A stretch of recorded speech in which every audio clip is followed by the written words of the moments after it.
Essyllä on pitkät perinteet. Yhdistyksemme on perustettu jo vuonna 1965. Tavoitteenamme on mahdollistaa hyvä elämä ilman syöpää ja syövästä huolimatta. Terveyden ja hyvinvoinnin edistäminen ovat tärkeä osa toimintaa. Olemme terveydenhuollon ammattilaisia ja tarjoamme maksutonta ja luottamuksellista keskustelutukea sairastuneille ja läheisille sairauden eri vaiheissa.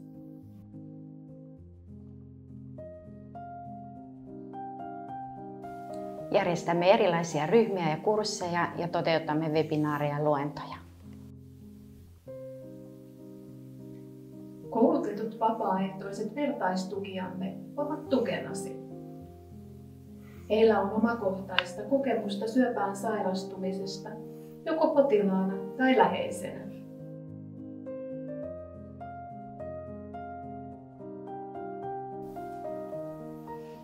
Vapaaehtoisvoimin toimivat paikallisosastomme tarjoavat mielekästä toimintaa eri puolilla aluettamme.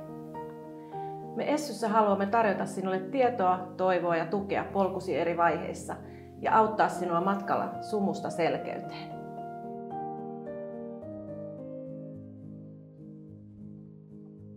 Jäsenemme ovat meille tärkeitä. Jäsenyys on tapa tukea työtämme, kuulua Essyn yhteisöön sekä saada jäsenetuja.